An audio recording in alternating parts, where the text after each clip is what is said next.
Welcome to Theme Park Map Monday, episode 29, which is quite apt because it's the 29th today, which is 2 days away from Halloween. So this week, instead of just one, we're bringing you 4 theme park maps with the special Fright Nights and Halloween, Brick or Treat, Scream, shocktoberfest and the Scream Pass. So we've got four current maps that are all from this year, all parks that we've been lucky enough to visit. So what we're going to do is just sort of go through each one. We'll just randomly pick one. So if we start off with, say, Halloween. So that's the Chessington one, which is a nice little play on Halloween. We've got Howloween, Chessington World of Adventures, the Howloween map 2018. And to be honest, like all the parks this year really upped their game for Halloween. It was always massive in America, but getting quite big over here now. A lot more investment, a lot more quality. They've got this like creepy caves at Chessington, which is probably, Chessington's a very family orientated theme park. So when they start doing something like this, it is an extra £5. If you're an annual pass, you get it for £4, so you save £1. But it's well worth going in. It's a nice story, very creepy, some excellent actors in there doing some mad stuff. Then you've got these sort of scare factors on there. See, the Curse of the Lost Tomb is only a 3-bat, whereas Creepy Caves Unearthed is 4-bat. And then you've got the Haunted Halloween live show, Spooky Story Time, which is already promoting the Room on the Broom, which is going to be taken over from Hocus Pocus Hall. Also, at the end of each of these ones, we're going to show you a quick highlights video that we made of each park. So you'll be able to kind of get a glimpse of what it's all about if you haven't been fortunate enough to be there. And we've picked actually 4 Merlin parks and 1 exclusive park that's not Merlin. It's independent. It's Tulleys Farm. It's becoming not widely known as the #1 spooky haunt attraction in the UK. And so I'm not going to go into which is the better park. Everything suits different individuals, and there's some great things to do. So as we're going around the park, you can see you got your main sort of entrance by the hotels here. Room with the Broom, or Room on the Broom, little storytelling part. Trick or Treat Wood, which is all for the kids, and it actually is a nice little almost fairy tale setting. Then you go to the other extreme of Creepy Caves Unearthed, which is quite, I don't think actually under 12s are allowed in there. So probably as well, because there's some younger kids that were in the Curse of the Lost Tomb, which is down this area, and they were very, very frightened. And they're probably not going to go in a scare maybe now for another 20 years, maybe. I don't know. And on top of that, you got your normal rides and everything open. It's nice sort of fairy things, spooky goings on, spook ratings, all that fun for everyone, young adventures. And then for the fearless 10 years plus, a few of the other ones. Haunted Halloween live show, great show, big cast, dancing, singing, also about Halloween haunts. Creepy Caves, Room on a Broom, Curse of the Tomb, Trick or Treat Wood, fancy dress competition. So they've really made an effort. So now I'm showing you a quick look around the park. We're just going to show you a few highlights. Enjoy.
next theme park map for Halloween comes from Thorpe Park with their famous Fright Nights. Obviously these have kind of upped the ante since adding all the Walking Dead stuff. So we've got the resort map for 2018.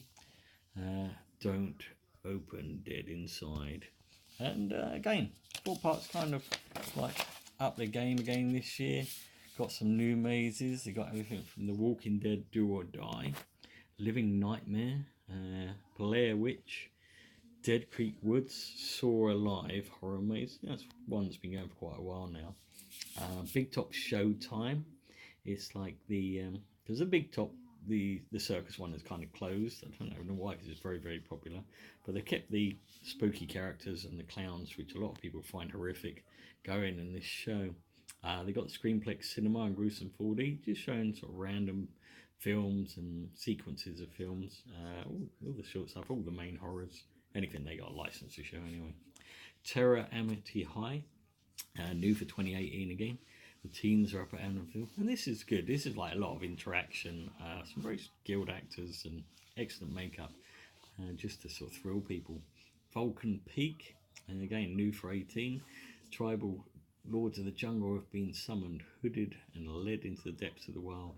So not one of these kind of like, seems to be a thing, I think they get it from like I'm a Celebrity and stuff like that, is putting on hoods and just doing stuff in the dark.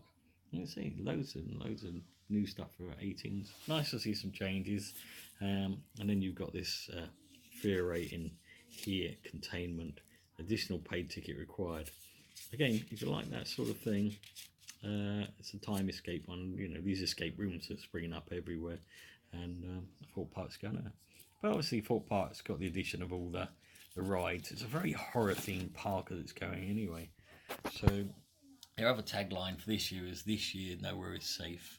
Fright Nights at Thorpe Park, and they've made more of a thing of each of the scare mazes, and amongst everything, all the rides as well. Now, obviously, they got some well-themed rides to go with it, whether that was planned or not. Obviously, Nemesis Inferno, and then we got Darren Brain's Ghost Train, Walking Dead roller coaster, the new for 2018, opened up earlier this year. Needs a little bit more effort, I'd say, but it's okay. And Amity, whichever one I would like to associate with Jaws from the obvious films with the Amity area. And then you've got the Saw ride, which is obviously very, very horror. So it's almost like a ready-made horror park anyway, which is excellent. So here's going to be a few highlights for you to watch until we get to our next theme park map.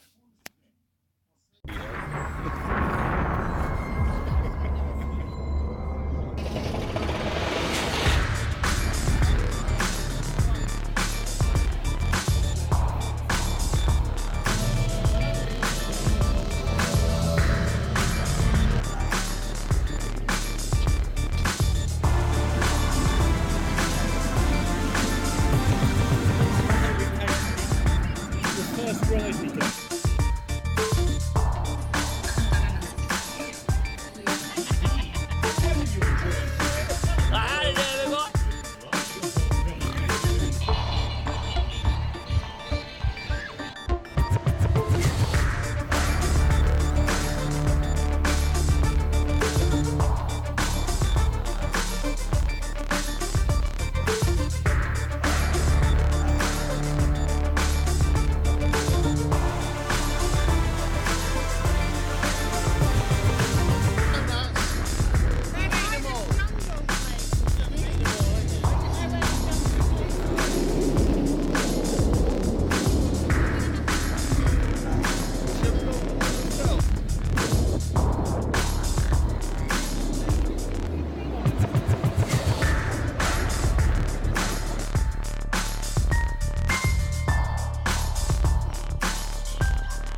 So the third park on our whistle top tour of all the top south attractions, say, for Halloween, and then we go to Tulleys, the Shocktoberfest.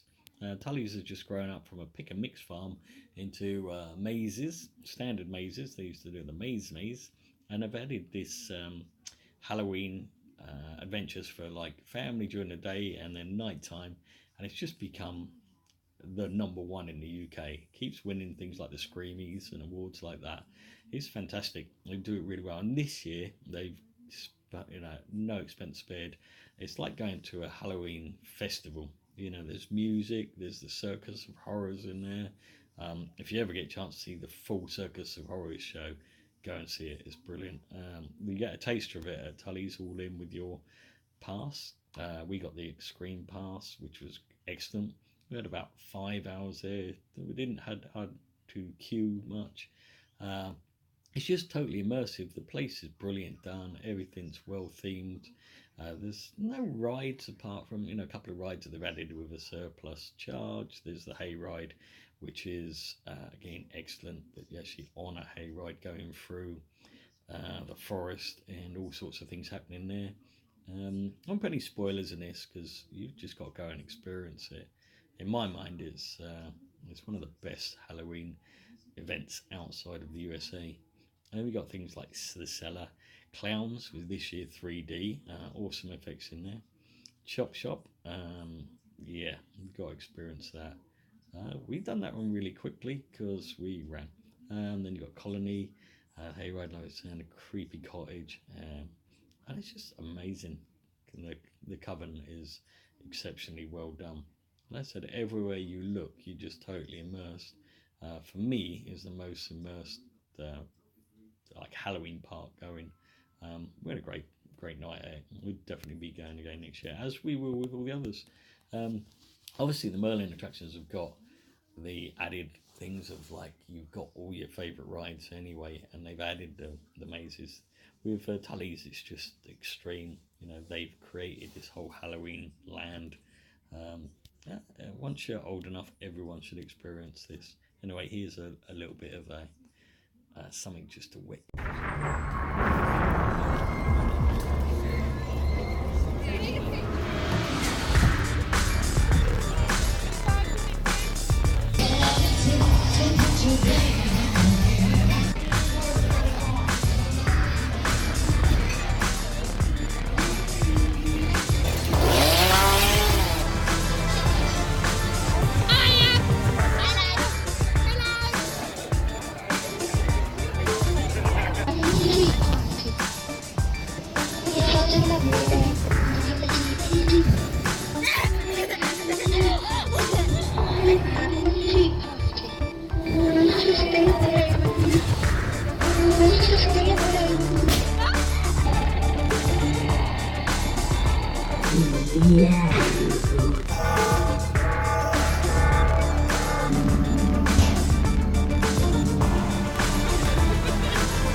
Buenas noches.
And for our fourth map, we're going back to Legoland. So we're going like almost a polar opposite. Legoland's obviously synonymous with child entertainment. It's a real family park. It's got all the niceties, and they add stuff for Halloween. They do a like nice little brick or treat, which was developed again in America.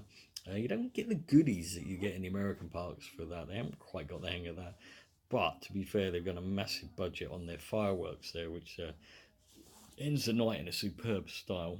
A lot of activities, saying like welcome on this. And it's nice that all these parks are going to the effort of some special printing for the end of the Halloween season. You know, spooking even up your, as opposed to just having an insert, just spooking up your park map a bit. It's great for people like us who play park maps. Even though we can't open it, let's try that one again. And obviously, Halloween is a great time to push their new ride for 2019, the Haunted House Monster Ride. Monster Party, sorry. New ride coming spring 2019. Again, it's a nice little addition for Legoland, and it's going to be indoors. As you're all aware, most British parks need a lot more indoor immersement because we get rainy, cold. So, there we go, it's on our map. Nice little Lego characters. They got Lego characters meet and greet. Miniland's been taken over by ghosts and ghouls. A quick plug for the Haunted House Monster Party.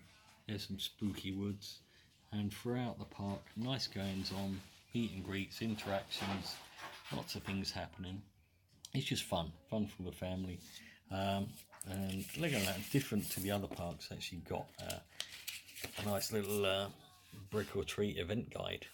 So in the event guide, it gives you the whole dates it's all running and what's going on, from the Enchanted Forest with the pumpkin patch, brick or treat mosaic, colour intent, Lego free build area. They've spooked up the hill train a bit. Not a great deal in my mind, but it's still quite good. Miniland, Frankie's Monster Disco, Miniland Ghost Tasteover, Miniland Pumpkin Patch. That's quite cool. They've created that by Stonehenge. A brick or treat trail. Follow that, fill in the clues, and as you know, we can get a pop badge. And then it's on to the firework finale. You'll see a taste of that on the video at the end. And like I say, with every one of these park maps, got a little bit of a taster video. So a lot of people can win this pop bad challenge by doing this as well. Yeah, great fun day out. Like I said, all the parks really up the game this year. Halloween's well worth visiting. Can't wait to see what they all bring on now. And I'll leave you with our last little video. Thanks for watching, and next week will be episode 30 on Theme Park Map Monday. Hope you're enjoying the series, and thanks for watching.